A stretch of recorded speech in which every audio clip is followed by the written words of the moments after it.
Shalom Bapak Ibu. Ada sukacita. Puji Tuhan. Bapak Ibu, kita akan memulai ibadah kita pada pagi hari ini. Ya. Mari kita siapkan hati kita masing-masing. Kita tahu bahwa hidup kita merupakan anugerah dari Tuhan semata-mata. Tuhan yang menyertai, Tuhan yang juga menyatakan kuasa-Nya untuk melindungi dan bahkan menghantarkan kita dari tempat kita masing-masing hingga tiba di gereja yang dalam keadaan selamat. Dan kita bisa beribadah secara online onsite. Mari saya undang Bapak Ibu, siapkan hati dan kita sama-sama nyanyikan, dimuliakan, ditinggikan, karena Dia adalah Raja, Tuhan dan Juru Selamat kita.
Jemaat sama-sama katakan dimuliakan.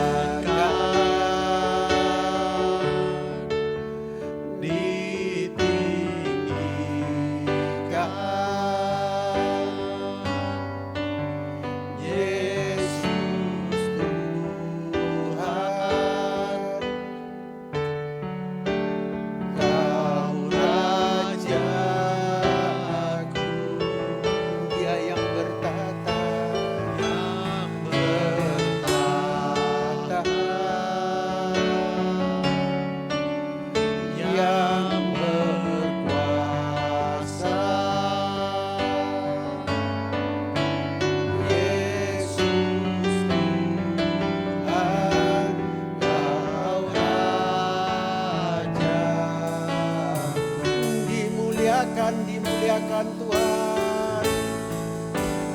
Dimuliakan. Amin Bapa.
Yesus Tuhan,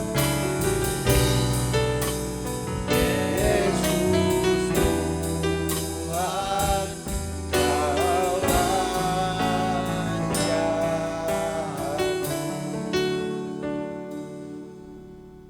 Benar Bapa, Engkaulah Raja kami, Engkaulah Allah yang layak kami tinggikan, Engkaulah Allah yang layak kami sembah. Engkaulah yang layak dimuliakan. Sehingga biarlah kami sama-sama menaikkan hati kami dan berkata, Engkau yang layak kami sanjung, Engkau yang layak kami tinggikan.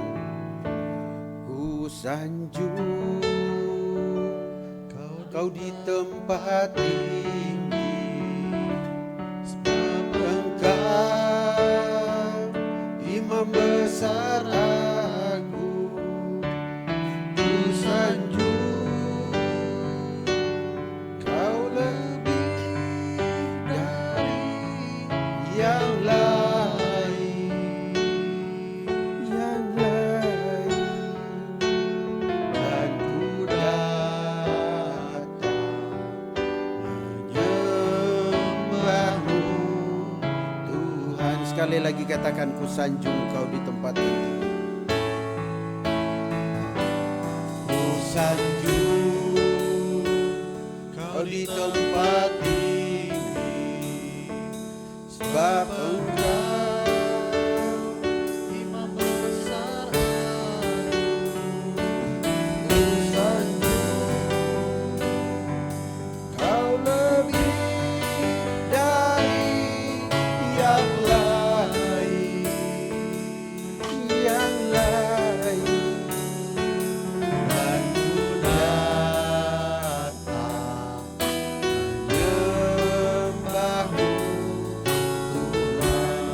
dan ku datang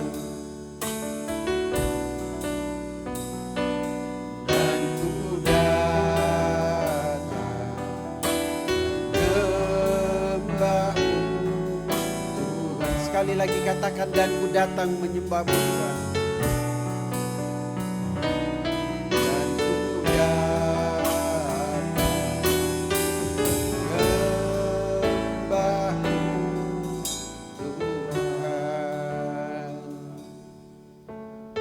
Bapa kami yang di surga, kami mengucap syukur karena hanya Engkaulah yang kami sanjung, hanya Engkaulah yang kami muliakan, hanya Engkaulah yang kami tinggikan, karena Engkau adalah Tuhan dan Juru Selamat kami, Pencipta dan sumber keselamatan kami, Allah yang memberikan kami hidup. Kami mengucap syukur atas semua karya-Mu, atas semua kasih-Mu yang Kau nyatakan dalam kehidupan kami pribadi lepas pribadi, baik dari tempat tinggal kami masing-masing hingga tiba di gereja ini dalam keadaan selamat, bisa beribadah secara online dan onsite. Kami percaya Tuhan, itu semua karena anugerah, pemeliharaan dan perlindungan-Mu bagi kami. Dan Tuhan, biarlah kami akan memulai ibadah ini dengan penuh ucapan syukur. Bahkan ketika jemaat-Mu yang datang dengan letih, lesu dan berbeban berat, boleh memperoleh kelegaan dan kekuatan daripada-Mu semata-mata. Dan biarlah ibadah ini terlaksana dan hanya terjadi di dalam nama Engkau ya Bapa, yang sudah mengajarkan kami berdoa, Bapa kami yang di surga, dikuduskanlah namamu, datanglah kerajaan-Mu, jadilah kehendak-Mu di bumi seperti di surga. Berikanlah kami pada hari ini makanan kami yang secukupnya, dan ampunilah kesalahan kami, seperti kami juga mengampuni orang yang bersalah kepada kami. Dan janganlah bawa kami ke dalam pencobaan, tetapi lepaskanlah kami daripada yang jahat. Karena Engkaulah yang punya kerajaan dan kuasa dan kemuliaan sampai selama-lamanya. Amin. Bapak Ibu, ada sukacita hari ini? Silakan bangkit berdiri, ya, jabat tangan, berikan salam satu sama lain. Ya. Suami istri juga tetap harus salaman. Usahakan tetap iklan giginya atau tetap dengan penuh senyum, ya, dengan sukacita. Ya, katakan Tuhan baik, ya, dan kita tidak pernah ragu akan kebaikan Tuhan sehingga kita terus percaya kepadanya.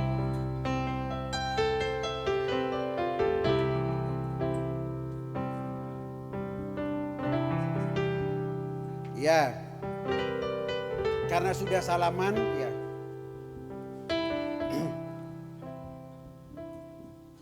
Tadi saya katakan Tuhan baik, ya. Kita percaya bahwa kita selalu bersyukur karena cinta Tuhan, karena kasih Tuhan yang tidak pernah berubah dalam hidup kita. Nanti lagu ini kita nyanyi, selesai nyanyi lagu ini, hatiku percaya mungkin ada yang memberi kesaksian pun boleh, ya. Yang kemarin sudah tor-tor itu yang sepanjang hari pun boleh. Ya. Ya memang kalau kayak gitu ya saya tahu ya. Tadi saya ngomong sama Pak Saud, gimana bisa tidur? Nggak bisa tidur. Apalagi ibu-ibu itu dandannya 3 jam ya. Cucinya cuma butuh 5 menit ya. Tapi dandanya 3 jam ya, nggak apa-apa, yang penting sedikit gemetaran lah ya. Sehat-sehat itu ya. Nah, nanti sebelum kesaksian kita tahu bahwa itu semua karena pertolongan Tuhan. Dan Dia adalah gunung batu kita, Dia adalah keselamatan kita. Hanya kepada Dialah kita percaya. Mungkin bumi bergeser atau apapun goncangan yang ada, tapi dalam kitab Mazmur berkata bahwa aku tetap mau diam dalam rumah Tuhan karena itu tidak tergoncangkan. Ayo kita nyanyi lagu ini bersama-sama. Hatiku percaya Tuhanlah kekuatan dan mazmurku. Mainkan musik.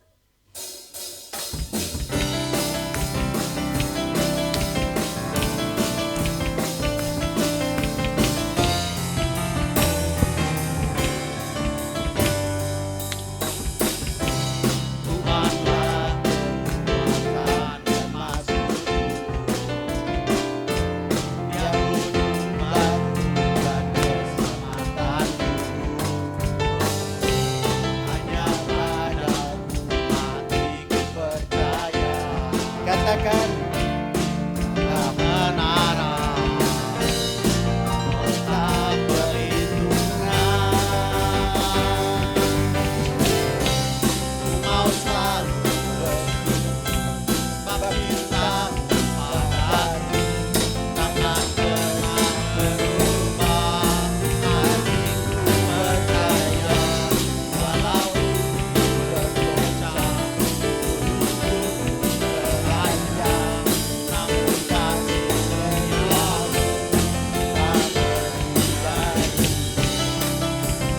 angkat lagu ini dari awal dengan penuh sukacita. Kita selalu mau bersyukur karena Tuhan adalah kekuatan kita. Katakan sama-sama.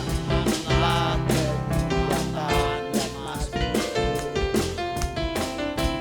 Dia gunung batu dan keselamatan. Hanya pada hatiku percaya.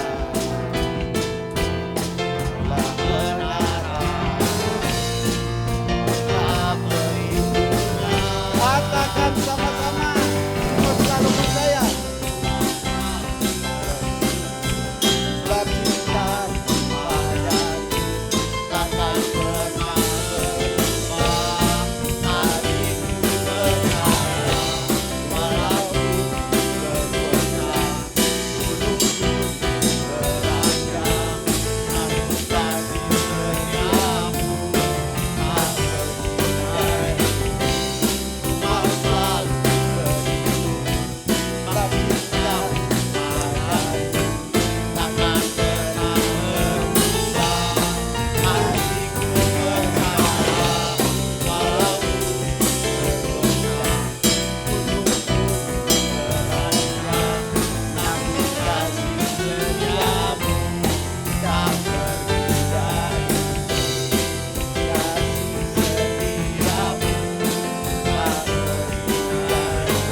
lagi katakan.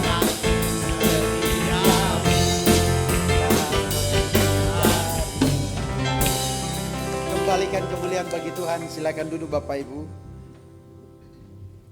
Nah, kasih setia Tuhan tidak pernah pergi dari kita. Bapak Ibu, ada kala pasangan kita, ada kala orang yang kita anggap kita cintai, yang paling mengerti kita, belum tentu ya dia selalu setia bersama dengan kita, karena dia ada kalanya beraktivitas, melakukan kegiatan masing-masing. Tapi ada satu hal, bahwa kasih setia Tuhan tidak pernah meninggalkan kita sedikit pun. Orang lain tidak mengerti kita, orang lain tidak memahami kita, tapi kasih dan anugerahnya cukup, tidak pernah terlambat. Ayo, gimana dengan yang tertor? Ada yang memberi kesaksian? Pak Saud dan Ibu. Ya silakan. Ya, Bu Saud, silakan Bu Saud.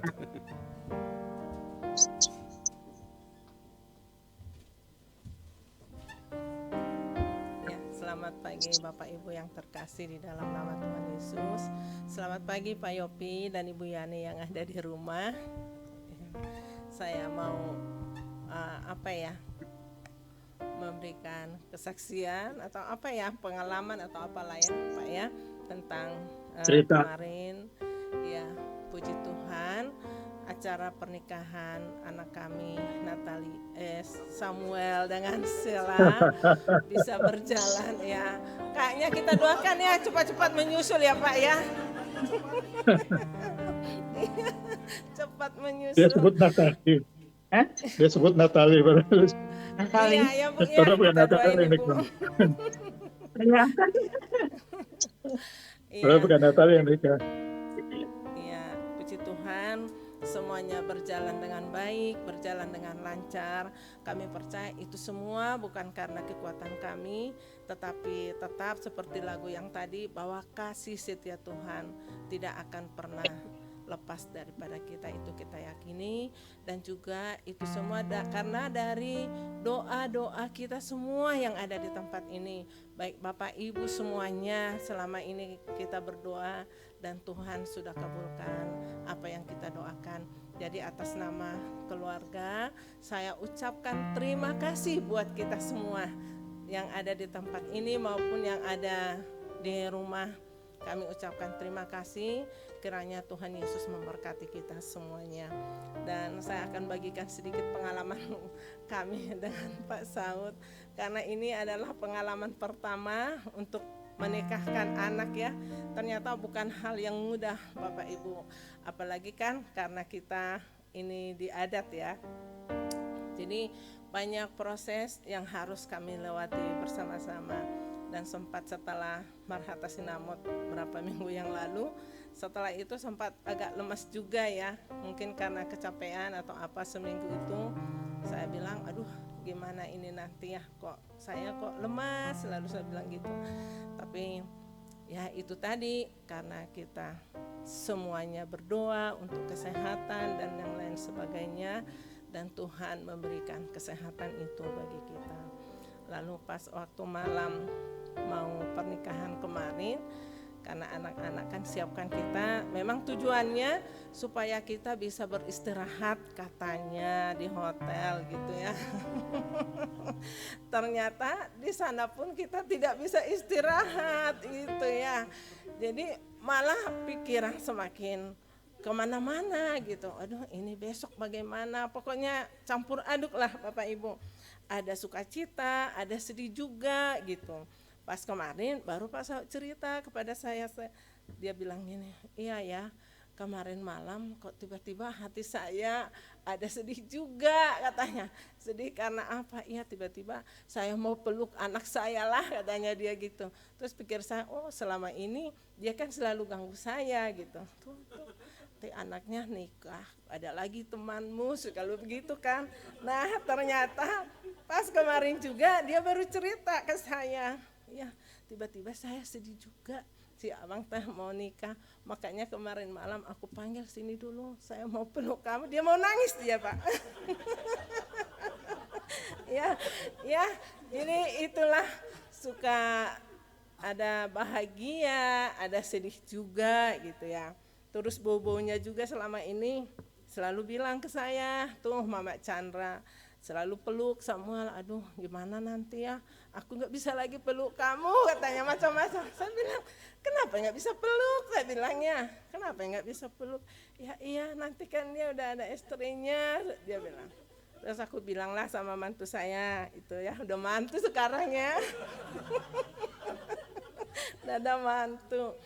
Terus emang waktu pertama menikah Sela dengan Samuel, kan kami itu sangat dekat ya, Bapak Ibu pasti tahu hubungan kami dengan anak-anak kami sangat dekat.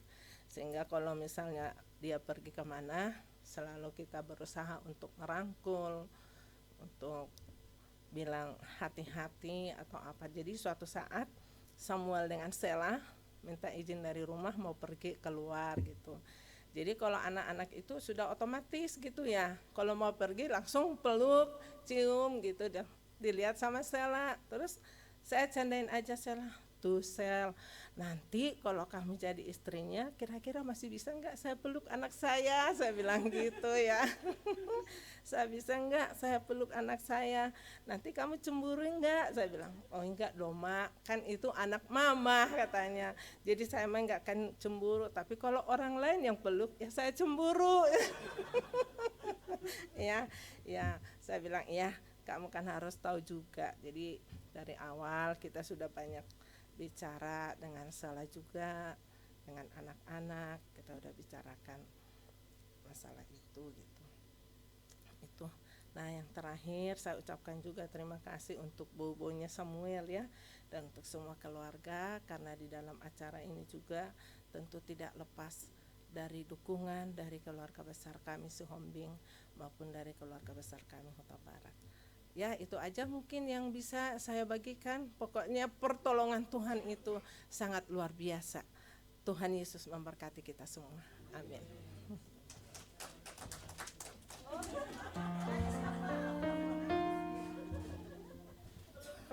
Ya sebenarnya kalau ngomong Pak Saud nangis enggak pasti nangis ya. Pasti nangis, cuman enggak mau ditunjukkan aja tuh. Laki-laki mah biasa gitu, tapi pasti nangis ya. Orang matanya merah kok ketika pemberkatan itu pas sungkem kok ya, pura-pura aja gini-gini tapi matanya udah nggak benar, wajahnya juga udah nggak benar itu. Apalagi panggil, aduh kasihan anak saya mau pergi sini ku peluk dulu, pasti nangis itu. Ibu aja nggak terusin itu. Coba tanya baik-baik, nangis nggak Pak Saud? Hah? Nah, ibu nggak ngomong pasti nangis. Laki-laki itu kan sedih pun nggak berupaya untuk tidak menunjukkannya, ya pasti itu ya. Ya, tapi yang jelas nangis itu ibu Olsia, ibu-ibu itu saya udah lihat nangis itu, ya. Di gereja saya udah lihat, apalagi di tempat acara itu, apalagi pas sudah adat itu kan. Setelah itu pulang nanti lama-lama itu tiap hari ketemu, sekarang jarang ketemu. Sudah. Kalau peluk Ibu Olsia, kalau nggak peluk Samuel masih ada bantal gede itu. Itu bantal gede itu nggak pernah beranjak itu. Itu selain kasih setia Tuhan, itu Tuhan kasih itu. Ya. Puji Tuhan. Pada dasarnya kita bersyukur karena proses pemberkatan nikah Bang Samuel dengan Sela semua berjalan dengan baik, dan keluarga juga selalu mendukung ya. Dan puji Tuhan ibadah maupun acara semuanya berjalan dengan baik ya. Itu semua berkat pertolongan Tuhan, dan juga Tuhan kasih hikmat untuk keluarga bisa akur kerjasama dengan baik. Itu kan pesta itu yang paling penting, apalagi marga Batak itu semua akur aja bersama-sama lakukan itu pasti bisa. Pesta. Iya. Oke, sekarang kita akan siapkan hati kita untuk kita masuk mendengarkan firman Tuhan. Ya, namun mungkin ada yang mau disampaikan Pak Yopi, silakan Bapak. Atau Bapak. Boleh aja. Iya, Bapak harusnya kemarin datang supaya ikut tortor. Pasti Nggak langsung mungkin. sehat itu Bapak. Nggak mau datang sih, cuma kan Saya baru pulang jam 9, minta maaf. dia pergi. Jadi Iya. aku pergi. Jadi saya di rumah aja. Tapi nggak apa-apa lah. Tapi doakan karena keputusan pernikahan itu kan harus bersedia melepas. Seperti tadi, yang berat buat seorang mama itu adalah karena anak harus meninggalkan. Kalau kita baca Alkitab kan, ya Iya. laki-laki akan meninggalkan papa mamanya. Jadi kalau perempuan tuh nggak bandang biasanya. Iya. Kalau laki itu umum lah. Tapi lepas dari itu, kebahagiaan kita adalah bahwa keputusan untuk melepas itu adalah sesuatu yang tidak mudah bagi orang tua, karena ini keputusan di mana kedua-duanya harus bersedia untuk meletakkan anaknya ke tangan Bapa yang besar untuk mereka bisa melaksanakan sesuai dengan agenda Tuhan. Ya. Nah, ini menjadi pertanyaan saya. Hampir kebanyakan pria itu dia akan tinggalkan orang tuanya karena memang Adam juga di luar kan. Jadi punya anak juga di luar semua. Tapi nggak pandang semua. Tapi terima kasih lah untuk Tuhan baik, dan kita bersyukur karena ini baru awal dari pernikahan. Tentu yang ada itu adalah kebahagiaan, karena dua orang yang menyatu satu itu tidak mudah. Itu sebabnya peran orang tua itu sangat penting, karena biar bagaimanapun kedua-duanya membutuhkan pertolongan dari dua orang tua untuk melakukan apa yang menjadi kehendak Allah bagi rumah tangga yang baru ini. Pastilah papa mama, Pak Saud sama ibu bukan melepas, tetapi mereka menjadi orang tua yang mengayomi, karena biar bagaimanapun tantangannya tidak kecil. Ya, karena ya yang berat sebenarnya dua keluarga ini satukan. Apalagi dua-duanya kan pendeta. Ya kan? Dan masing-masing punya rumah sendiri. Ya. Tapi saya bersyukur karena gereja yang kemarin pernikahan itu, jadi pahit kalau kami di gereja itu, dari dulu kalau masuk ke gereja itu, pahit sama saya di meja ujung, karena itu kan ada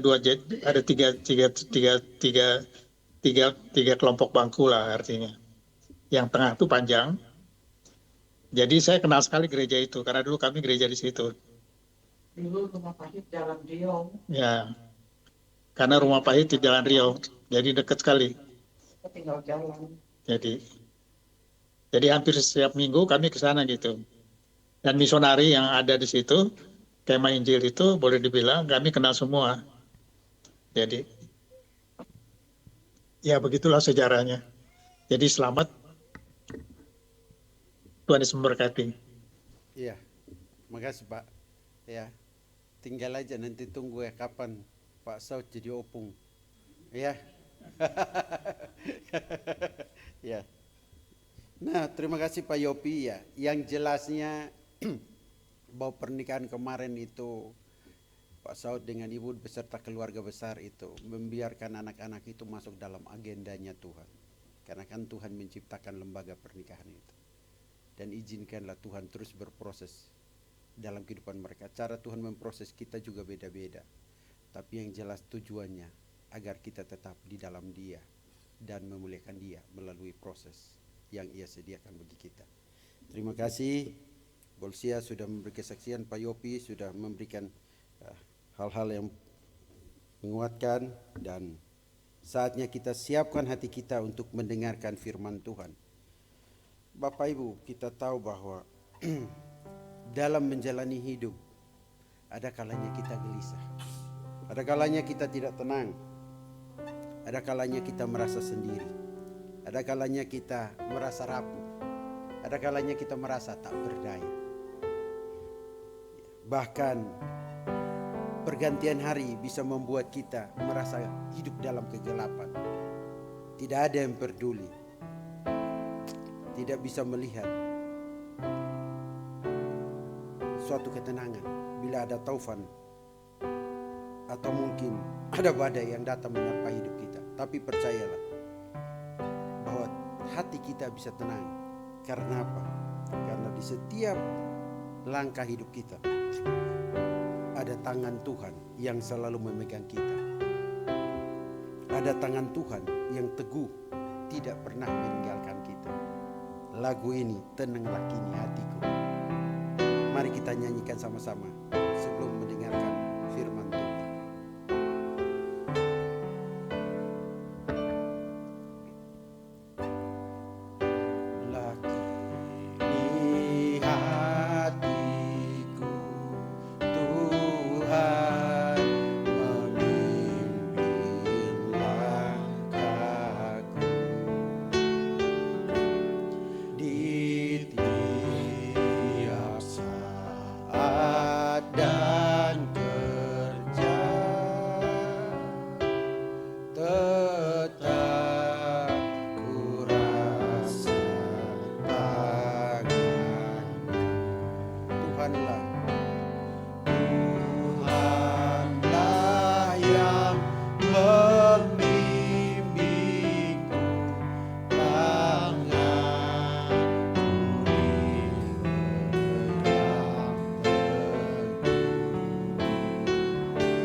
Malam yang gelap benar, di malam yang gelap benar,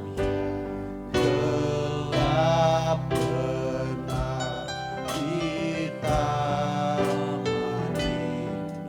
meninggalkan segala kita fana di laut.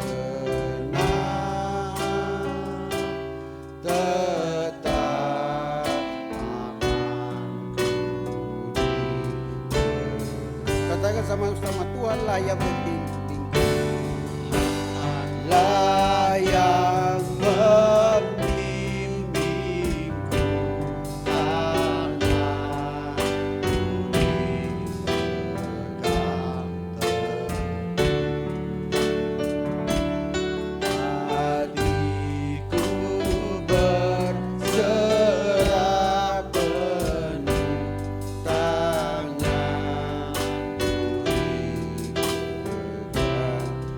sekali lagi katakan, Tuhanlah yang membimbingku.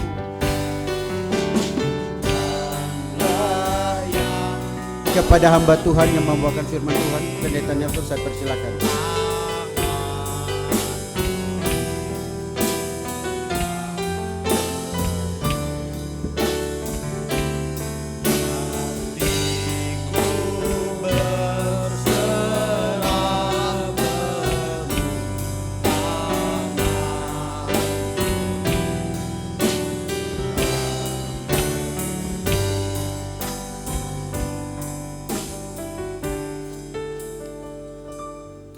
Mari kita berdoa. Terima kasih Tuhan untuk kebaikan dan kasih setiamu kepada kami. Benar bahwa Engkau selalu memegang tangan kami dalam segala kondisi, dalam setiap waktu. Kami bersyukur untuk semua itu, dan pada waktu ini Tuhan, kami akan mendengarkan firman Tuhan. Kiranya Roh-Mu menolong kami supaya kami mendapatkan berkat-berkat rohani yang menumbuhkan iman kami, menambahkan pengertian kami, sehingga kami tidak salah di dalam memahami kebenaran-Mu dan tidak salah di dalam tindakan-tindakan kami sebagai orang percaya. Terima kasih Bapa, urapi hamba-Mu, tolong supaya hamba-Mu berserah, dipimpin oleh Engkau sendiri. Dalam nama Tuhan kami Yesus Kristus kami berdoa. Haleluya. Amin. Nah, saudara-saudara yang dikasihi oleh Tuhan Yesus Kristus, saya sebelum berkhotbah saya mau beritahu sesuatu dulu.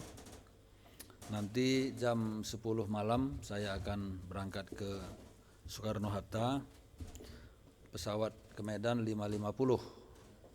saya akan ke kampung halaman karena ada orang yang harus dilayani di sana. Saya juga tidak tahu kenapa padahal adik saya juga kan ada pendeta di kampung. Tetapi justru saya yang diminta ke sana, tapi akhirnya saya jadi takut karena harapan mereka terlalu besar untuk saya. Saya kan nggak bisa berbuat apa-apa. Ya tiket sudah mereka biayanya semua sudah dikasih, pulang pergi. Tapi ya itu harapan mereka terlalu besar untuk saya. Jadi saya agak takut sebetulnya. Takut mereka kecewa. Ya, tetapi Tuhan pasti punya cara ya. Jadi tolonglah doakan supaya perjalanan saya itu berhasil. Ya sebetulnya berhasil utamanya sih memuliakan Tuhan, tetapi juga berharap apa yang diharapkan oleh keluarga dan yang saya harapkan juga bisa terjadi ya di sana. Mungkin saya akan ada seminggu di sana. Harapan saya hari Jumat atau Sabtu sudah balik ke Bandung.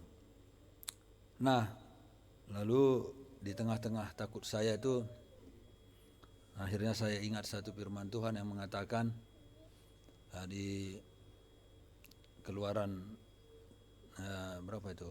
33 ayat 14 kalau saya tidak salah. Dikatakan di sana, aku sendiri yang akan membimbing engkau dan memberikan ketentraman kepadamu. Jadi itulah yang menolong saya. Ya sudah, saya akan berangkat, serahkan semua kepada Tuhan. Kalau Tuhan bilang dia yang membimbing, sama seperti dia membimbing Musa, saya yakin dia juga akan membimbing saya, gitu ya. Nah, karena masalahnya akhirnya saya lihat bukan hanya satu keluarga yang mengharapkan ini dan itu, tapi juga keluarga-keluarga lain, gitu ya. Walaupun yang mengundang saya khusus itu hanya satu keluarga. Ya, itu Bapak Ibu, mari kita mendengar firman. Kita buka Roma pasal yang ke-12. Roma pasal 12 ayat 1 sampai dengan 6. Ini sebetulnya pernah saya khotbahkan dulu waktu masih di jalan dekat kebun kelapa itu ya, Muhammad Toha, tetapi saya mengubahnya sedikit-sedikit, tidak persis sama lagi. Roma pasal yang ke-12 ayat 1 sampai dengan 6.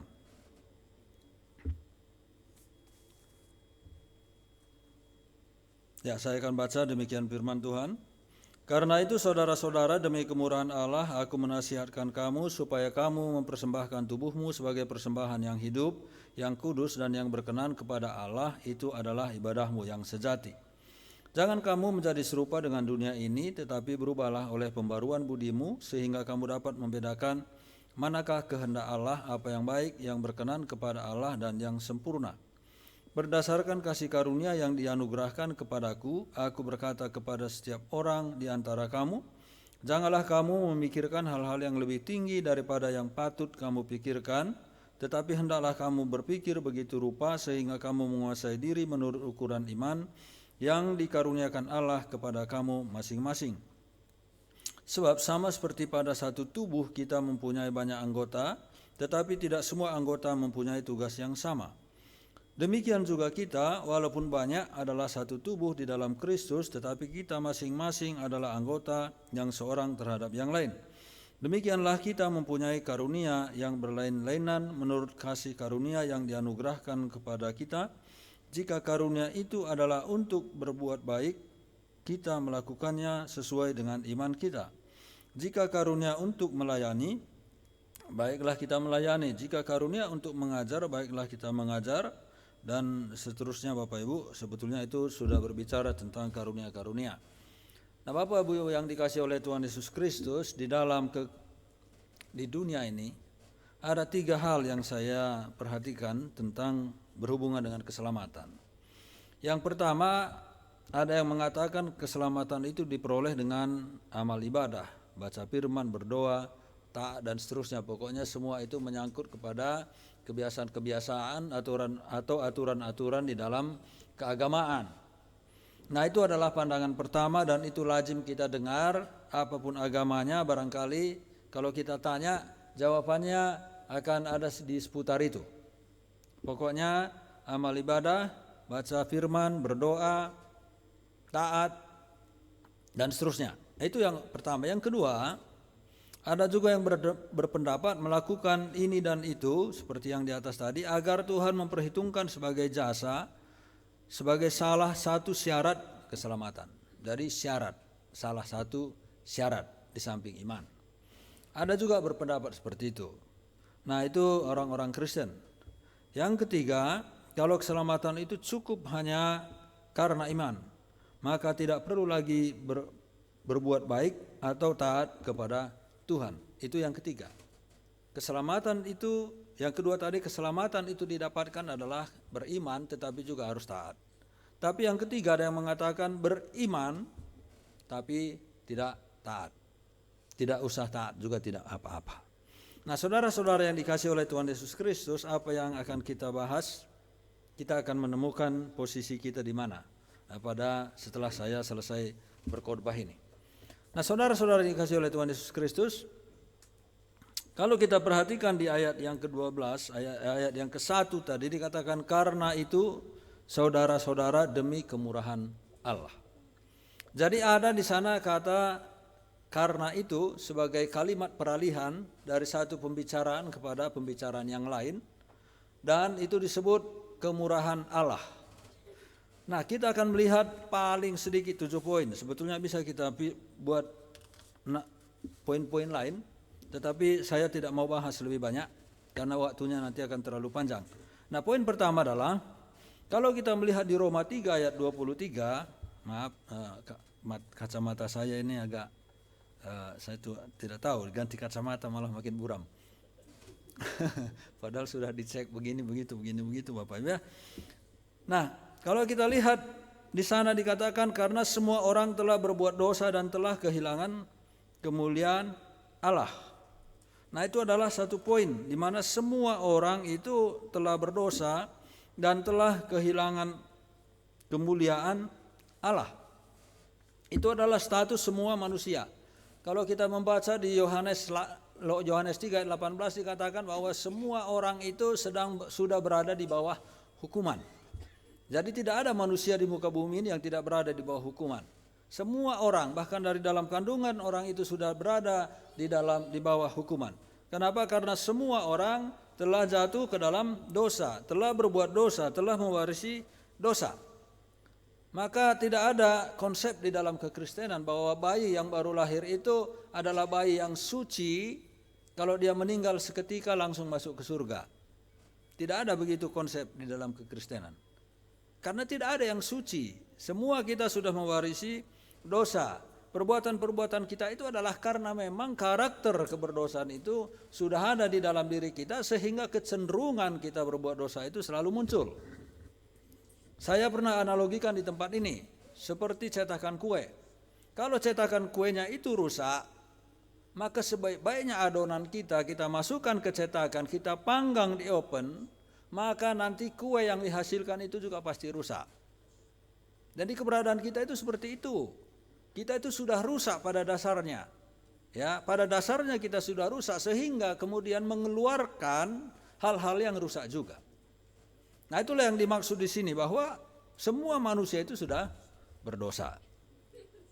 Maka semua manusia berdosa ya berarti semua manusia sedang berada di bawah hukuman. Itulah yang dikatakan oleh Yohanes 3 ayat yang ke-18. Nah, saudara-saudara yang dikasihi oleh Tuhan Yesus Kristus, itu yang pertama. Yang kedua ialah orang yang dihukum tadi, kalau kita membaca kemudian di Roma 6 ayat 23 dan juga diteguhkan Roma 5 ayat 8 dan 9, di sana dikatakan begini, sebab upah dosa adalah maut, tetapi karunia Allah ialah hidup yang kekal dalam Kristus Yesus Tuhan kita.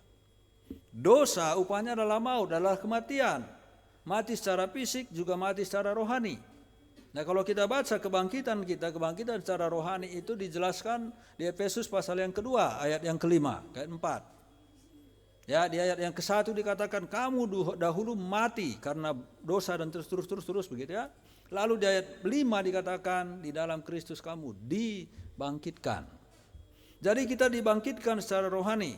Upah dosa adalah maut, tetapi dikatakan tadi karunia Allah ialah hidup yang kekal dalam Kristus Yesus Tuhan kita. Itu karunia Allah, pemberian Allah. sesuai dengan Efesus 2 ayat 8 dan 9. Yaitu adalah keselamatan karena karunia Allah. Jadi Allah yang mengaruniakannya kepada kita. Kita yang harusnya tadi terhukum, tetapi dikaruniakan keselamatan di dalam Kristus Yesus Tuhan kita.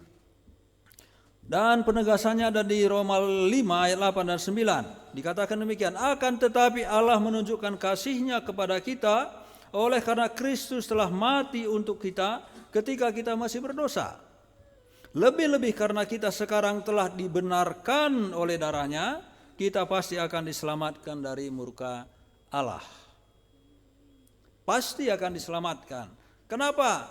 Karena ketika kita berdosa, sebelum kita percaya kepada Tuhan Yesus Kristus, Tuhan Yesus itu sudah mati bagi dosa-dosa kita. Lalu kita mendengar berita tentang kematiannya itu, kita percaya kepadanya, kita diselamatkan. Jadi ketika kita masih berdosa, dia sudah menyerahkan nyawanya kepada kita. Apalagi sekarang setelah kita percaya kepadanya, berarti dosa kita dihapuskan, maka dikatakan kita pasti akan diselamatkan dari murka Allah. Itu poin yang kedua. Orang berdosa, status rohaninya yang harus dihukum. Tetapi yang kedua dikatakan orang yang berdosa itu mendapat karunia keselamatan di dalam pengorbanan Tuhan Yesus Kristus. Nah yang ketiga, kalau kita membaca di Roma pasal 8 ayat 11 dikatakan demikian. Dan jika roh Dia yang telah membangkitkan Yesus dari antara orang mati diam di dalam kamu, maka Ia yang telah membangkitkan Kristus Yesus dari antara orang mati akan menghidupkan juga tubuhmu yang fana itu oleh roh-Nya yang diam di dalam kamu. Ini masih menyangkut kepada poin yang kedua tadi. Tetapi penekanan saya di sini adalah roh-Nya yang diam di dalam kamu. Jadi Roh Kudus itu diam di dalam diri kita, ada di dalam diri kita. Itu adalah janji dari Tuhan Yesus Kristus. Dan kemudian ditegaskan itu di Efesus pasal 1 ayat yang ke-13. Bahwa ketika atau mulai sejak kita percaya, dimeteraikan oleh Roh Kudus. Sehingga 1 Korintus pasal yang ke-6 ayat 19 dikatakan tubuhmu itu adalah bait dari Roh Kudus. Jadi itu alasan yang ketiga, bahwa rohnya itu diam di dalam diri orang-orang percaya. Alasan yang keempat adalah, ini yang sering kita dengar, Roma 8 ayat 26. Demikian juga roh membantu kita dalam kelemahan kita, sebab kita tidak tahu bagaimana sebenarnya harus berdoa. Tetapi roh sendiri berdoa untuk kita kepada Allah dengan keluhan-keluhan yang tidak terucapkan. Nah kalau di sini kita lihat di mana roh sendiri, Roh Kudus sendiri berdoa untuk kita. Di dalam keluhan-keluhan yang tidak terucapkan. Ya di dalam kondisi di mana kita kadang sudah sulit berkata-kata. Di situ Roh Kudus bekerja, dikatakan menyelidiki hati nurani kita, dan roh yang ada di dalam diri kita itu tahu apa yang menjadi keluhan kita, dan Dia mewakili kita menyampaikan doa itu. Jadi Roh Kudus sendiri berdoa untuk kita. Poin yang berikut masih di pasal 8, tampaknya di pasal 8 ini yang paling banyak. Dikatakan begini, Allah di pihak kita. Ya, Roma 8 ayat 31b sampai dengan 32 saya baca. Jika Allah di pihak kita, siapakah yang akan melawan kita? Ia yang tidak menyayangkan anaknya sendiri, tetapi yang menyerahkannya bagi kita semua, bagaimanakah mungkin Ia tidak mengaruniakan segala sesuatu kepada kita bersama-sama dengan Dia, termasuk surga tadi. Tapi poin apa yang saya mau lihat sampaikan di sini adalah Allah di pihak kita. Dan bahkan karena keberpihakannya kepada kita, Dia merelakan anaknya yang tunggal, Tuhan Yesus Kristus itu mati untuk kita. Jadi Bapak Ibu harus sadari bahwa Allah itu berpihak kepada kita. Sampai anaknya pun yang tunggal itu di dalam ketritunggalan itu diberikannya kepada kita. Karena Dia berpihak kepada kita. Karena Dia berpihak kepada kita. Jadi Dia rela melakukan apa saja. Nah karena keberpihakan itu, maka dikatakan tadi siapa yang bisa lawan kita? Iblis. Mungkin Iblis bilang, itu orang berdosa gak boleh masuk surga. Kan begitu Iblis bilang. Tapi Allah berpihak kepada kita. Kristus sudah mati bagi orang berdosa ini. Allah berpihak kepada kita. Jadi Kristus sudah mati bagi orang yang berdosa, maka iblis pun tidak bisa berbuat apa-apa. Seandainya pun iblis itu mencoba untuk mendakwa terus-menerus, maka Allah tetap berpihak kepada kita, sebab yang menjadi korban penebusan bagi kita itu adalah Tuhan Yesus Kristus itu sendiri. Allah berpihak kepada kita. Poin yang ke-6 masih di pasal yang ke-8. Kita adalah orang pilihan Allah yang dibenarkan oleh Allah.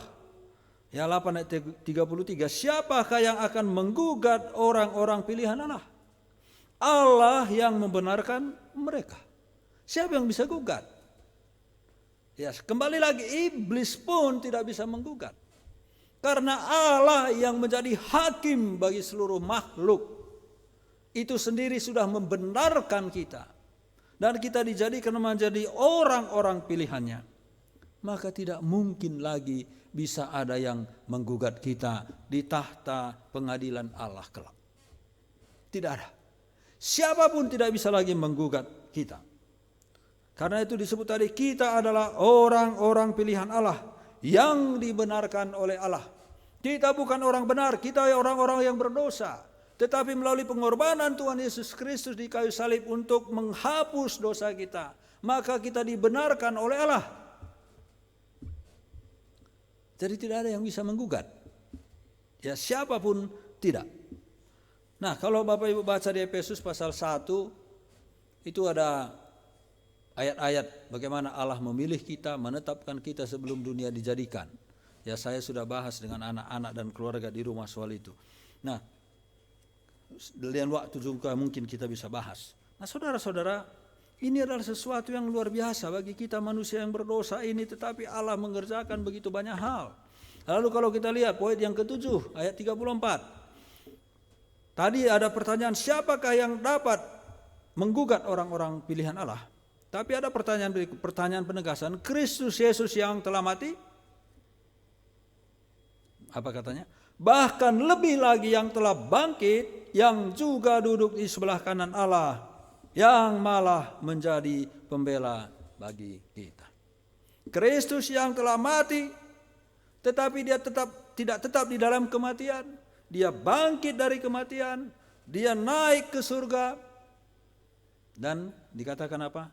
Menjadi pembela bagi kita. Jadi Bapak Ibu bisa lihat Roh Kudus bekerja di dalam diri kita. Allah Bapa di pihak kita, Kristus pembela kita. Siapa lagi yang bisa menggugat? Siapa yang bisa macam-macam? Di hadapan tahta Allah, di hadapan tahta pengadilan Allah. Tidak ada. Karena Kristus juga menjadi pembela kita.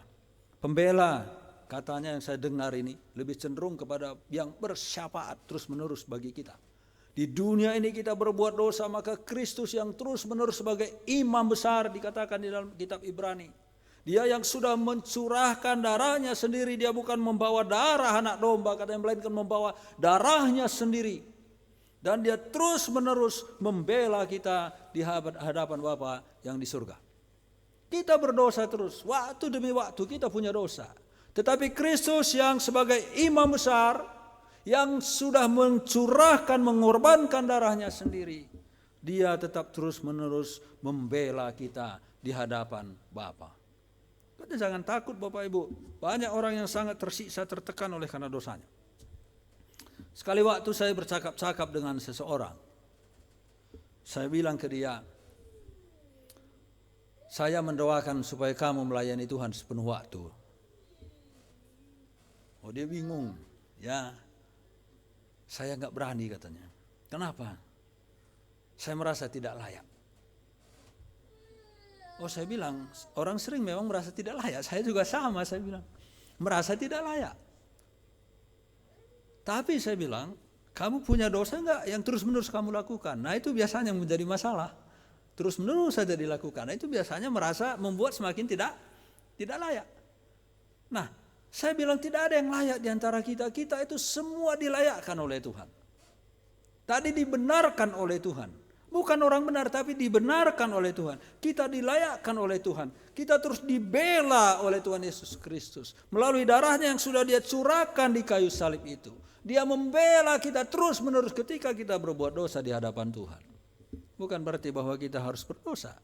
Karena Alkitab mengatakan janganlah kamu mendukakan Roh Kudus. Tubuh kita adalah bait Roh Kudus, tadi sudah dijelaskan itu. Kalau kita berdosa, ya rohnya itu juga berduka di dalam diri kita sendiri. Jadi Bapak Ibu ada 7 poin tadi. Dan kalau kita melihat di dalam semua itu, khususnya tadi ada 3 poin, Allah Tritunggal itu bekerja. Rohnya berdoa, Allah di pihak kita, Kristus pembela kita. Jadi Allah Tritunggal itu terus-menerus bekerja di dalam diri kita ini dari waktu ke waktu sampai kepada pengadilan, tahta pengadilan Kristus kelak. Jadi, siapakah kita? Adakah Bapak Ibu bisa mendapatkan kondisi yang seperti ini di dalam agama-agama? Adakah Bapak bisa dapatkan hal semacam ini dari dunia ini? Tidak ada. Karena yang maha kuasa, yang maha tahu, yang maha kasih itu bertindak atas kehendaknya sendiri. Untuk mengerjakan semua itu kepada kita. Kalau Bapak Ibu baca di Efesus, sesuai dengan kasih karunia-Nya, sesuai dengan kerelaan kehendaknya, dan itu Dia lakukan bagi kita semua. Bukan karena kita ini adalah orang yang sudah layak, sudah pantas. Bukan karena kita ini sudah memenuhi standar-standar yang ditentukan oleh dunia ini, tidak. Tetapi justru di tengah-tengah tadi dikatakan Roma 3 ayat 23, karena semua orang telah jatuh ke dalam dosa. Tetapi justru di tengah-tengah kondisi itu Allah bekerja bagi kita. Bukan karena kita hebat. Tidak ada juga sedikit pun campur tangan kita dan manusia di dalamnya. Hanya Allah bekerja sendiri sesuai dengan hikmat-Nya untuk menyelamatkan kita. Dan orang yang diselamatkan itu didiami oleh Roh Kudus. Dan bahkan dikatakan tadi, akan diselamatkan dari murka Allah, masuk ke dalam kerajaan kekal. Dan ketika kita berdosa ada Kristus yang terus-menerus pembela bagi kita. 1 Yohanes 1 ayat 9, jika kita mengaku dosa kita maka Ia adalah setia dan adil, sehingga Dia akan mengampuni segala dosa kita dan menyucikan kita dari segala kejahatan. Itu Pak Saud sering juga singgung dari mimbar ini.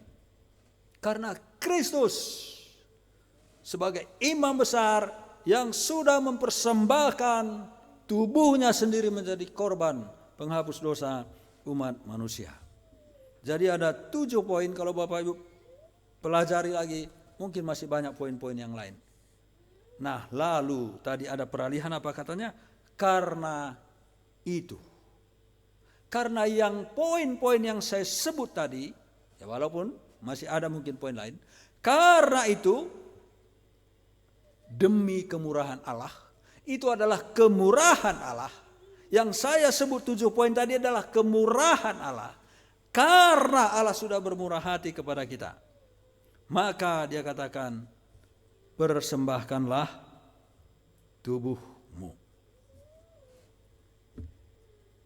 Jadi dasarnya kita mempersembahkan tubuh kita kepada Allah, karena Dia sudah bermurah hati kepada kita. Itu dasarnya. Dasarnya kita terus datang beribadah karena Allah sudah bermurah hati kepada kita. Dasarnya kita melakukan kebaikan-kebaikan karena Allah sudah bermurah hati kepada kita. Maka dikatakan, karena itu saudara-saudara, demi kemurahan Allah aku menasihatkan kamu supaya kamu mempersembahkan tubuhmu. Karena Allah sudah melakukan semua yang tidak mungkin kita lakukan. Membawa kebaikan kepada kita, membawa surga kepada kita. Maka sekarang persembahkanlah tubuhmu. Itu dasarnya. Jadi dasarnya kita datang ini mempersembahkan tubuh. Dasarnya adalah karena Tuhan sudah bermurah hati. Maka kita datang untuk beribadah. Itulah sebabnya kita juga rela menolong orang-orang yang susah. Itulah sebabnya kita berbelas kasihan kepada orang yang susah. Dan kita berdoa untuk mereka. Karena Allah itu sudah bermurah hati kepada kita, maka kita juga yang sudah menerima kemurahan hati itu berbagi kemurahan hati lagi bagi orang lain. Jadi intinya Bapak Ibu, mempersembahkan tubuh itu adalah keseharian hidup kita. Bukan hanya ketika kita berdoa secara pribadi atau dalam kelompok. Bukan hanya waktu kita ada ibadah di gereja ini. Bukan hanya pada waktu kita baca Alkitab atau mendengarkan firman Tuhan di YouTube. Bukan. Tetapi keseharian kita di dalam tindakan-tindakan kita adalah dalam rangka mempersembahkan tubuh kita. Jadi kalau Bapak Ibu di luar sana mungkin melihat ada orang yang jatuh kecelakaan, lalu Bapak Ibu tolong, itu bermurah hati. Itu adalah ibadah. Karena dasarnya adalah kita sudah diberikan kemurahan hati oleh Allah, atau sudah menerima kemurahan hati Allah. Maka kita membagikan kemurahan hati kita kepada orang lain. Itu dasarnya. Jadi apa yang sudah kita terima dari Allah, kita salurkan lagi bagi orang lain. Bukan supaya Allah menerima kita, tetapi karena Allah sudah lebih dahulu menerima kita apa adanya, maka kita juga belajar untuk melakukan itu kepada orang lain. Jadi ibadah sejati itu ibadah di dalam keseharian. Kita sadar karena kemurahan Allah, kita berbagi kemurahan terhadap orang lain. Itu adalah ibadah. Bahkan agama tetangga kita, sepupu kita sering juga mengungkapkan itu. Padahal di dalam Alkitab ayatnya itu begitu jelas. Bahwa ibadah itu adalah ketika kita berbagi kemurahan hati bagi orang lain. Itu ibadah kita. Ibadah yang aktif, ibadah yang bergerak, ibadah yang terus dinamis tanpa henti. Jadi tidak hanya pakai detik-detik, waktu-waktu, jam-jam. Pokoknya hari Minggu ibadah ke gereja, hari ini persekutuan, hari ini. Bukan itu. Bukan hanya itu. Jadi dinamis terus sepanjang waktu. Bahkan sering saya katakan, tidur pun ibadah. Supaya menjaga kebugaran. Ya, menjaga pola makan, ya ibadah juga. Supaya tetap sehat, kuat, dan semangat melayani. Ibadah juga itu. Mengurus anak-anak itu bagian dari ibadah. Ibu-ibu cuci piring di rumah, ya ibadah juga. Ya, ibadah. Semua pokoknya karena kita sadar Allah sudah bermurah hati kepada kita. Dan kita berbagi kemurahan hati itu kepada orang lain. Dengan berbagai macam cara yang bisa kita lakukan. Dinamis waktu demi waktu. Itu ibadah. Jadi tidak ada batas ibadah ya. Tidak ada.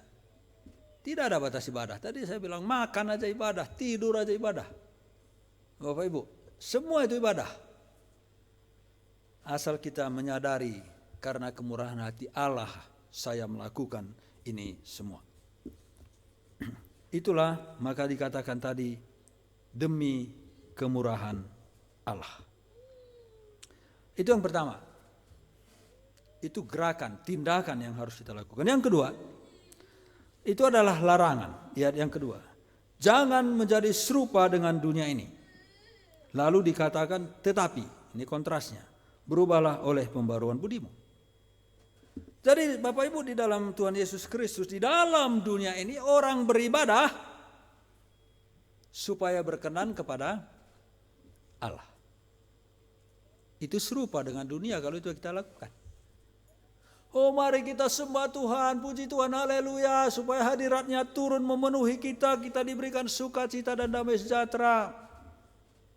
Itu untuk siapa Bapak Ibu puji Tuhan? Untuk Tuhan atau untuk diri sendiri? Hah? Untuk Tuhan atau untuk diri sendiri? Apakah itu masih kategori ibadah? Masih? Saya kira tidak.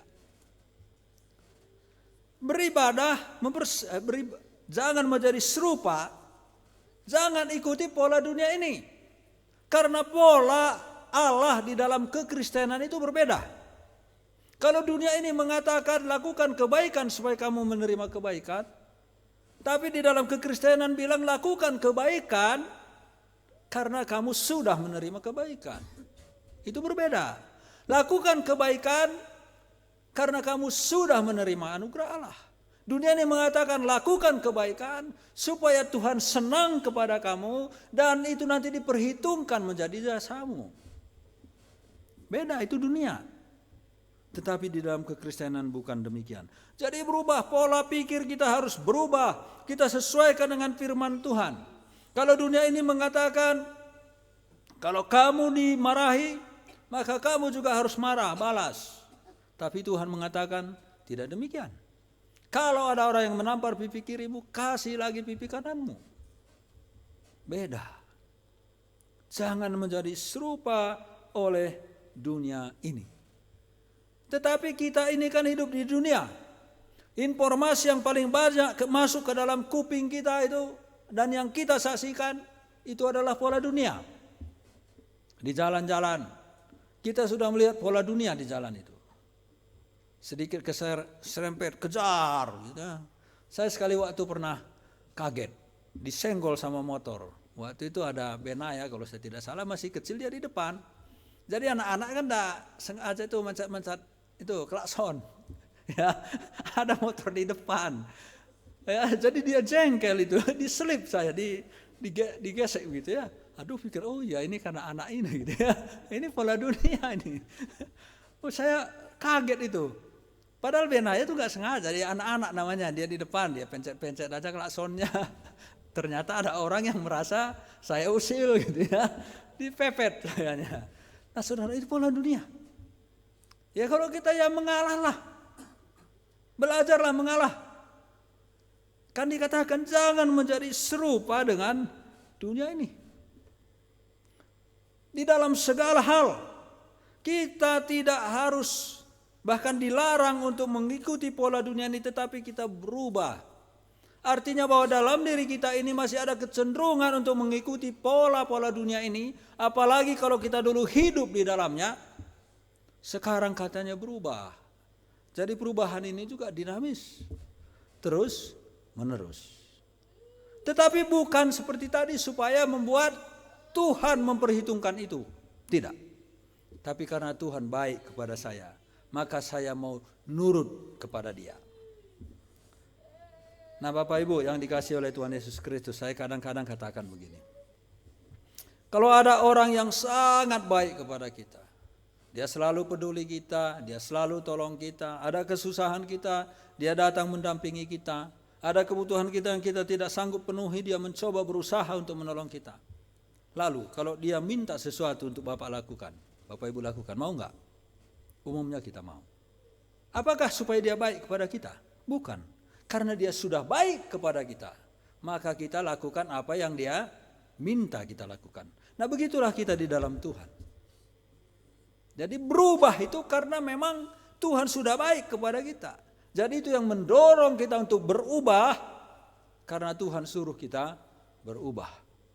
Lagi pula kalau kita sebut Tuhan itu Bapa kita, kan harusnya kita contek Bapa kita, bukan? Bukan Bapa yang lain, iblis. Jadi dasarnya kembali lagi, bukan supaya Tuhan menerima kita, tetapi karena Tuhan sudah baik kepada kita. Poin yang ketiga, tadi mempersembahkan tubuh. Yang kedua, jangan menjadi serupa, melainkan berubah. Yang ketiga, melayani sesuai karunia. Pasal 12 ayat 3b. Saya akan baca. Berdasarkan kasih karunia yang dianugerahkan kepada aku berkata kepada setiap orang di antara kamu, janganlah kamu memikirkan hal-hal yang lebih tinggi daripada yang patut kamu pikirkan, tetapi hendaklah kamu berpikir begitu rupa sehingga kamu menguasai diri menurut ukuran iman yang dikaruniakan Allah kepada kamu masing-masing. Lalu seterusnya dia berbicara di sana soal karunia. Artinya apa? Berpikirlah dan berkembanglah sesuai dengan karunia yang Tuhan berikan kepada kita. Allah sudah bermurah hati, Dia memberikan kepada kita karunia juga. Dan sekarang kita berpikir sesuai dengan karunia itu.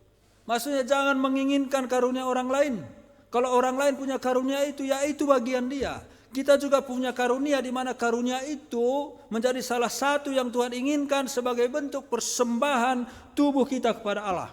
Atau sebagai bentuk bagaimana kita supaya berubah sesuai dengan karunia yang kita miliki. Coba Bapak Ibu perhatikan di sini. Kadang Arya main drum, kadang Jojo, kadang Tio. Kan beda itunya. Seleranya beda bukan? Ketukannya itu bisa beda. Termasuk gitar juga sudah pernah saya sebut. Bermain gitar dengan lagu yang sama, tidak semua orang sama petikannya. Tidak semua. Karena ada karunianya masing-masing. Jadi berpikirlah sesuai dengan karunia itu. Jangan kita menginginkan karunia orang lain, seandainya saya bisa seperti dia itu. Seandainya saya bisa seperti dia itu. Seandainya. Tidak. Karena Tuhan ingin kita berkembang sesuai dengan karunia kita masing-masing. Ya, bisa Bapak Ibu baca itu di 1 Korintus 12 sampai dengan yang ke-14 itu berbicara soal karunia-karunia. Sesuai dengan karunia kita masing-masing. Maka tadi dijelaskan kalau kita lihat ayat 6 mulai. Demikianlah kita mempunyai karunia yang berlain-lainan menurut kasih karunia yang dianugerahkan kepada kita. Jika karunia itu adalah untuk bernubuat, baiklah kita melakukannya sesuai dengan iman kita. Jika karunia itu untuk melayani, baiklah kita melayani, dan seterusnya. Jadi sesuai dengan karunia. Jadi itulah potensi rohani yang Allah berikan kepada kita supaya kita bisa manfaatkan potensi itu untuk melayani. Dan tidak ada karunia yang lebih unggul dibandingkan dengan karunia yang lain. Itu dikatakan di 1 Korintus. Karunia itu satu dengan yang lain adalah satu dengan lain sebagai bentuk untuk saling melengkapi. Ayat 4 juga tadi dikatakan, sebab sama seperti pada satu tubuh kita mempunyai banyak anggota, tetapi semua anggota itu mempunyai tugas yang sama. Demikian juga kita, semua anggota itu mempunyai tugas yang sama, demikian juga kita, walaupun banyak, adalah satu tubuh di dalam Kristus, tetapi kita masing-masing adalah anggota yang seorang terhadap yang lain. Dan ini menyangkut karunia tadi. Jadi itu adalah poin yang ketiga. Dasar, kembali lagi, dasar dari semua itu tadi mempersembahkan tubuh. Jangan menjadi serupa, melainkan berubah oleh pembaruan budi atau pikiran, cara berpikir. Dan yang ketiga, melayani sesuai dengan karunia. Dasarnya semua itu adalah kemurahan Allah. Tidak ada satu pun dikatakan di sana supaya kamu masuk surga. Karena mulai dari pasal 1 sampai pasal 11, kalau kita baca, intinya adalah salah satu, kita pasti masuk surga. Itu yang dikatakan di Roma 5 ayat 8 dan 9.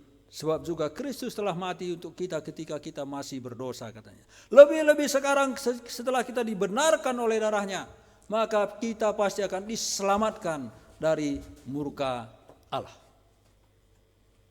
Nah, jadi Bapak Ibu, posisi kita adalah yang terakhir tadi saya sebut di awal. Kalau keselamatan itu cukup hanya karena iman, menjadi pertanyaan, masihkah perlu kita berbuat baik atau taat? Perlu. Karena iman atau kebaikan Allah itu harus berkelanjutan dengan kebaikan berikutnya. Kemurahan Allah itu harus berlanjut dari kemurahan kepada kemurahan yang lain. Tapi bukan supaya kita selamat, melainkan karena kita sudah memperoleh semua kemurahan itu tadi. Yang 7 saya sebut tadi, masih ada yang lain sebetulnya. Dan itulah yang menggerakkan kita untuk melakukan kebaikan. Jadi kalau dia mengatakan saya sudah percaya pada Tuhan Yesus Kristus tapi hidupnya enggak berubah-berubah, itu perlu dipertanyakan. Dia bilang saya sudah percaya kepada Tuhan Yesus Kristus tapi dia tetap ngaco. Perlu dipertanyakan. Karena kemurahan Allah, anugerah Allah itu harusnya mendorong kita untuk berubah terus-menerus dan melakukan kebaikan-kebaikan. Seharusnya seperti itu. Itulah sebabnya kalau kita baca di Efesus pasal yang kedua ayat yang ke-10, Allah katanya sudah merencanakan kita melakukan perbuatan-perbuatan yang baik. Dan itulah yang harusnya kita lakukan. Berbuat baik. Karena Allah sudah baik kepada saya. Melanjutkan kemurahan itu kepada orang lain.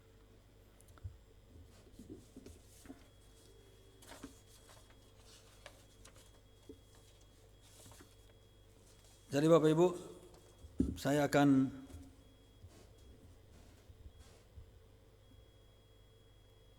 membacakan dari 1 Yohanes 4 ayat 11 bagian terakhir.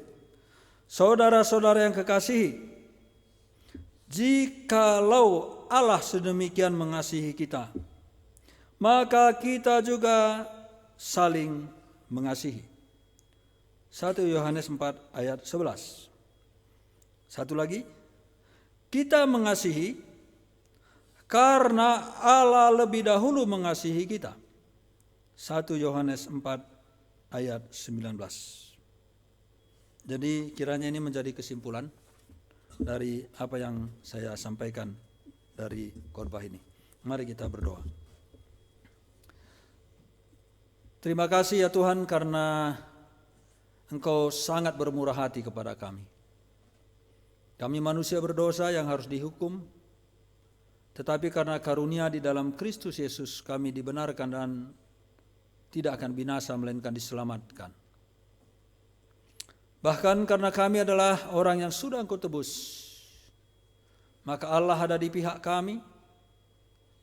Roh Kudus selalu mewakili kami dalam doa kami, dan bahkan Kristus menjadi pembela bagi kami. Dan bahkan kami disebut sebagai umat pilihan Allah. Siapakah yang bisa menggugat kami? Tidak ada. Karena itu kami bersyukur kepadamu. Biarlah kiranya kemurahan hatimu, biarlah kiranya itu menjadi dorongan bagi kami untuk terus bermurah hati. Kami sudah menerima kemurahan hati dari Tuhan. Maka biarlah kami juga mentransfer kemurahan hati ini bagi orang lain. Karena Allah sudah terlebih dahulu mengasihi kami, maka kami juga hidup untuk mengasihi. Meteraikan firman-Mu dalam hati dan pikiran kami semua, agar kami menjadi orang Kristen yang hidup, yang betul-betul mempersembahkan tubuh, yang betul-betul berubah oleh pembaruan budi, tidak menjadi serupa dengan dunia ini, dan yang melayani Tuhan sesuai dengan karunia kami masing-masing. Terima kasih Bapa, terpujilah nama-Mu. Kiranya kebenaran firman Tuhan ini meletakkan dasar iman kami yang benar, agar setiap kali kami bertindak, kami tahu bahwa tindakan itu tindakan yang benar. Bukan tindakan untuk menyuap Tuhan, tetapi tindakan karena Tuhan sudah baik kepada kami. Terima kasih Tuhan, terpujilah Engkau. Dalam nama Tuhan kami Yesus Kristus kami berdoa. Amin.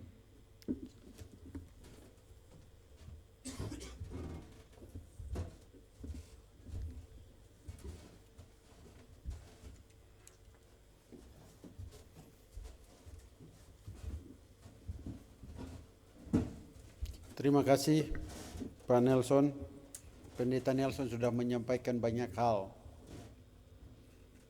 Namun percayalah bahwa ketika kita mempersembahkan hidup kita kepada Tuhan, bukan karena hebatnya kita, tapi karena kasih karunia-Nya yang Ia sudah nyatakan bagi kita, kebenaran, penebusan, dan bahkan mengutusnya Roh Kudusnya untuk menjadikan kita miliki.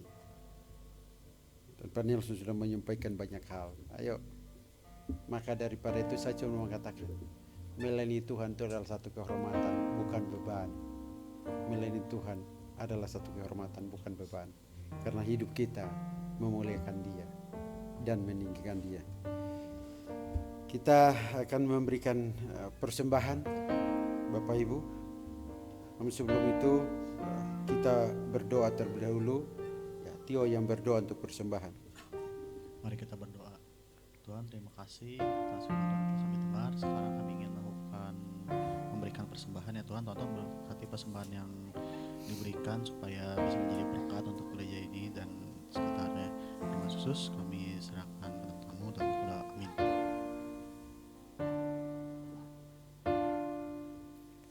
Amin. Baik, Bapak Ibu, semua yang kita miliki adalah kemurahan Tuhan.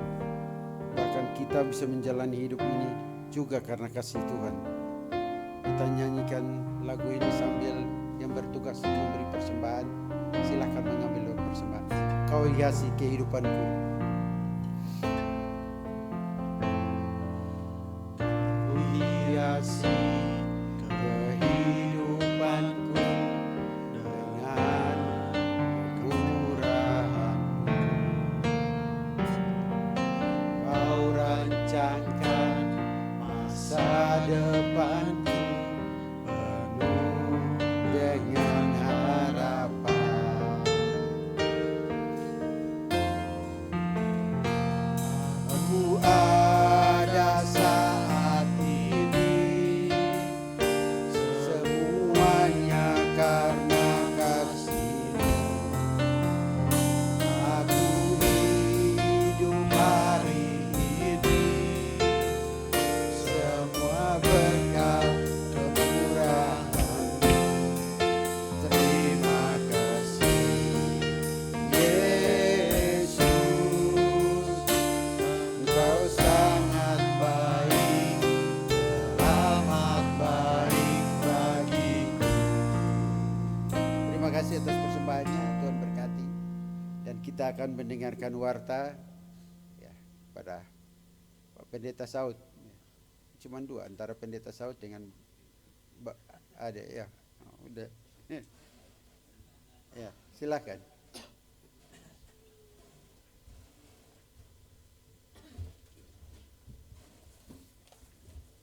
Ya, terima kasih untuk Pendeta Nelson untuk kebenaran firman Tuhannya yang boleh mengingatkan kita dan mereview kembali bahwa sungguh hidup kita adalah hidup karena anugerah, karena kemurahan Tuhan.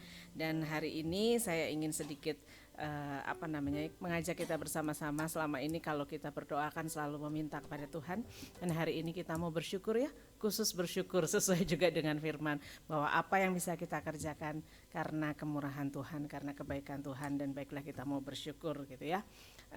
Oke, sebelumnya kita akan masuk dalam warta jemaat Minggu 15 Juni 2025. Ya, terima kasih untuk setiap persembahan yang boleh dibagikan. Diberikan ada persembahan 700.000, kiranya Tuhan yang memberkati. Bagi jemaat yang rindu untuk menyampaikan melalui transfer bank bisa ke rekening OCBC NESP ya, ada tertera atas nama Gereja Metodis Injili. Oke, persembahan Sabtu 14 Juni pemberkatan pernikahan ya, Samuel dan Sheila, ada persembahan 1.490.000 dan persembahan sulung yang sudah diberikan 1 juta rupiah. Terima kasih untuk semua jemaat yang telah menyampaikan persembahan dan juga kedua mempelai, terkumpul 2.490.000 rupiah. Ya, ini kalau kemarin lihat ya fotonya ada Samuel sama Sheila juga memakai ulos ya. Ini saya baru lihat nih Ibu di fotonya gitu ya, Ibu Saud ya. Happy anniversary ya buat Bapak dan Ibu Saud. Nanti kita akan sama-sama merayakannya ya di tanggal 27 Juni ya. Dan di atas semuanya itu kenakanlah kasih sebagai pengikat yang mempersatukan dan menyempurnakan. Luar biasa ya, cerah ceria. Tuhan memberkati. Oke. Nah, ini jadwal pelayanan ibadah untuk minggu depan tanggal 22 Juni. Rekan-rekan semua boleh melihat warta jemaat nanti sama Pak Nelson. Sudah ada ya Pak Nelson ya? Rencananya sudah, oke ya. Firman Tuhan akan disampaikan oleh Pendeta Saud Siombing, PL-nya Ibu. Ini ya, satu keluarga semua ambil bagian di sini juga, semua kita semua di sini keluarga saling mendukung di dalam pelayanan, itu luar biasa gitu ya. Oke, selamat melayani. Khotbah Pendeta Yopi Ratu masih bisa kita terus nikmati di Radio Shefi 103,5 FM setiap hari Senin pukul 7 pagi.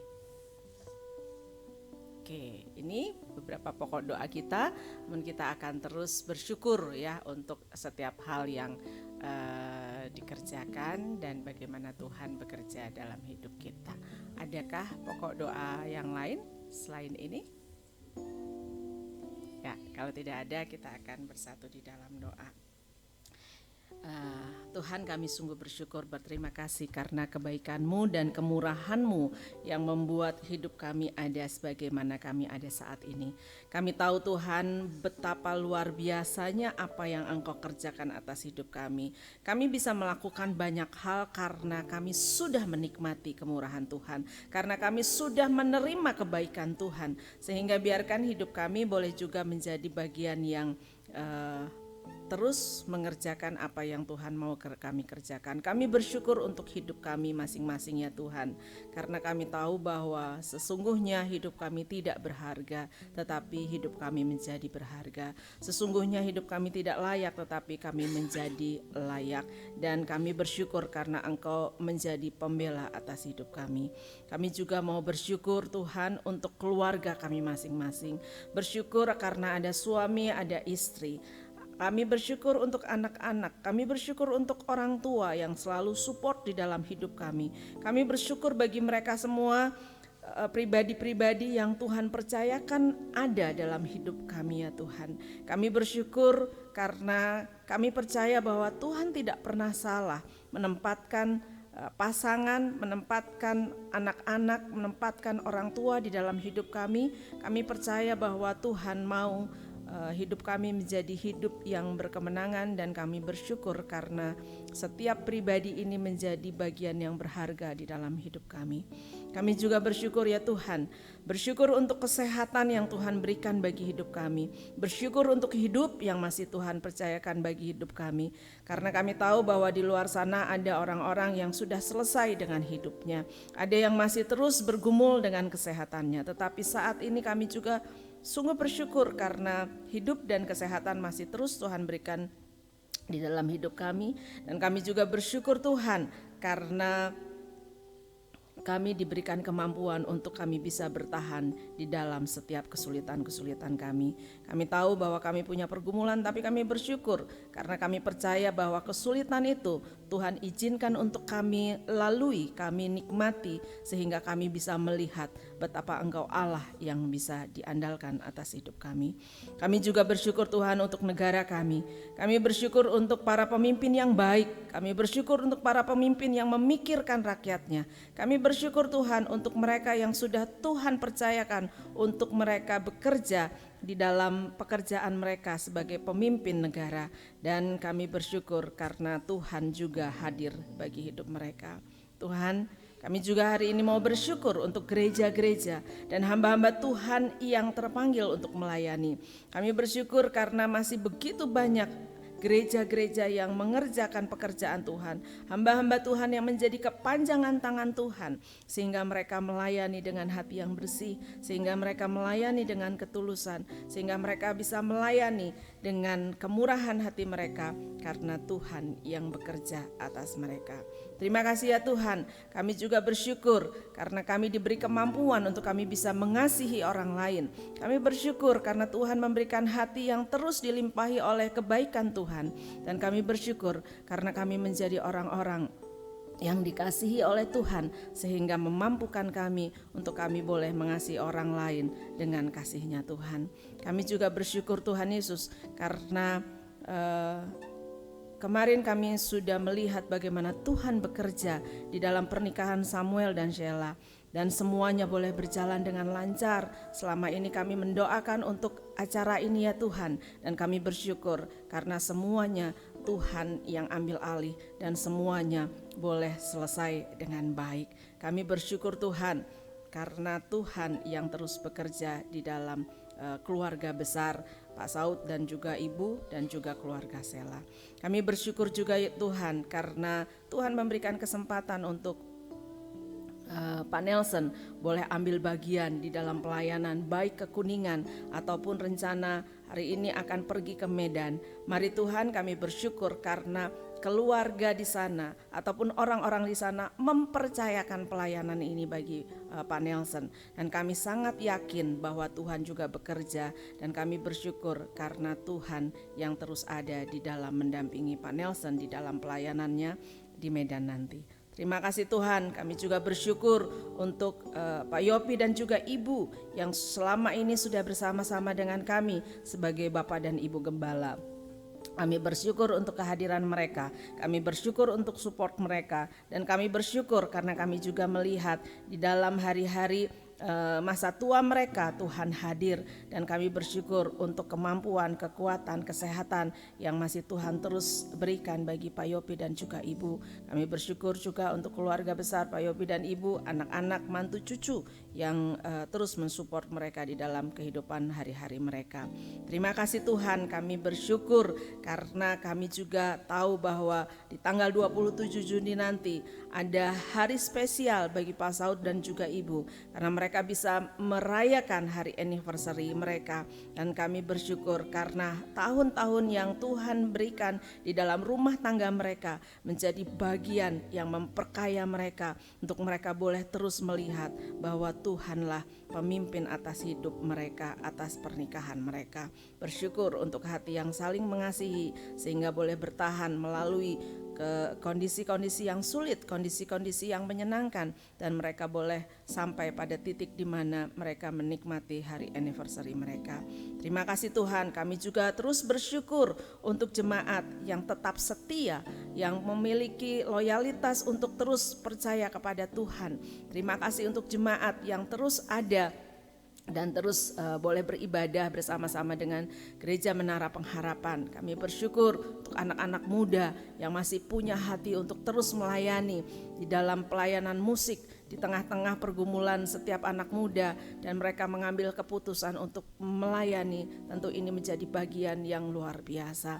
Di atas semuanya ya Tuhan, ada banyak hal di mana kami bisa bersyukur atas hidup kami, bisa bersyukur atas hari-hari kami, bisa bersyukur untuk setiap masa hidup kami, karena kami tahu bahwa Tuhan menginginkan kami hidup di dalam kemurahan-Mu ya Tuhan. Dan kami bersyukur untuk banyak hal yang mungkin tidak dapat kami ucapkan, tetapi kami bersyukur, kami berterima kasih Tuhan untuk setiap kebaikan Tuhan atas hidup kami. Biarkan kami boleh terus melihat bahwa hidup kami adalah hidup yang berharga, hidup yang penuh dengan kemurahan Tuhan. Terima kasih Tuhan, kami bersyukur untuk hari ini, dan kami bersyukur untuk ibadah kami. Di dalam nama-Mu kami berdoa, amin.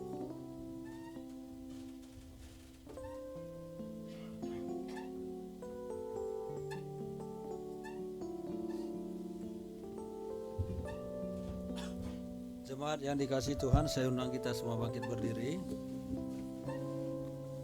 Sebelum kita menerima doa berkat, mari kita mengakukan pengakuan iman rasuli.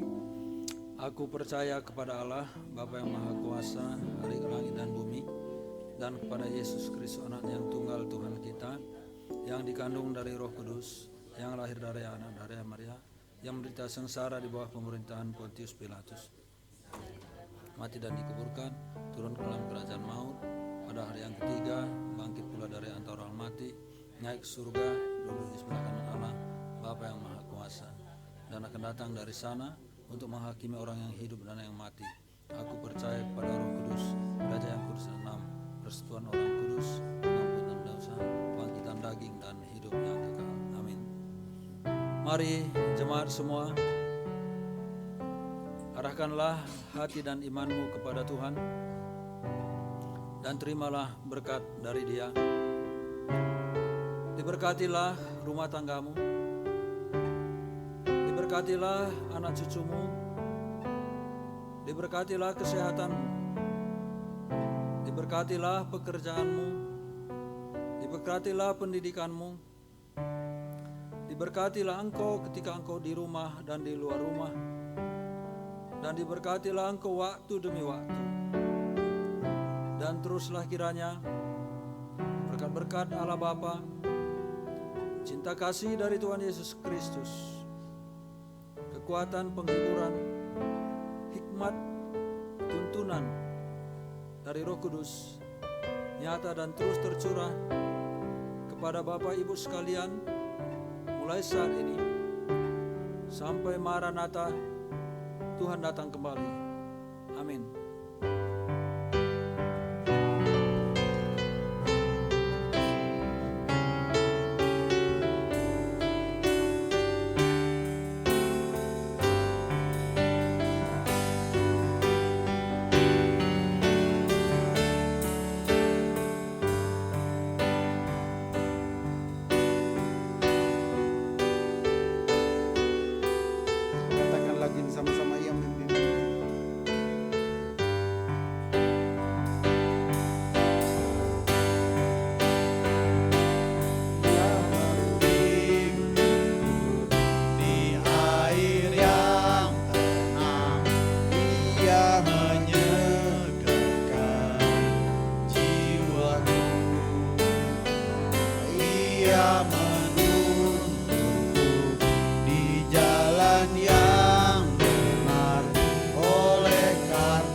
Bapa kami yang ada di sorga, kami mengucap syukur karena atas penyertaan, bimbingan, dan tuntunan-Mu bagi hidup kami. Sehingga kami bisa beribadah dari awal, pertengahan, sampai akhirnya dapat terlaksana dengan baik dan lancar.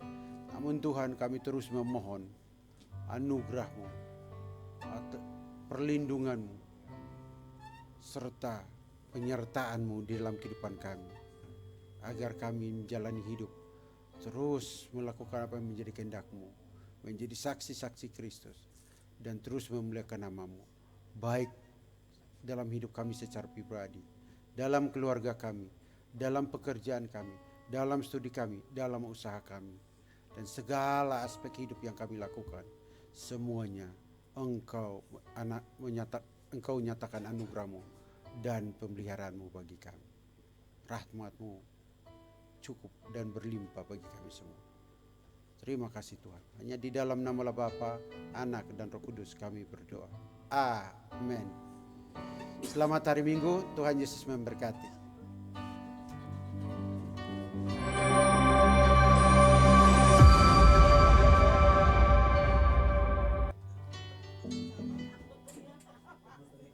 Shalom Bapak Ibu dimanapun berada. Jangan lupa berkati Pak Ibu, komen, selamat hari Minggu subscribe Bapak agar Yopi video-video tersebut dan dapat yang menjadi berkat ibadah bagi di online orang semuanya. lain. Tuhan Yesus berkati. memberkati kita semua.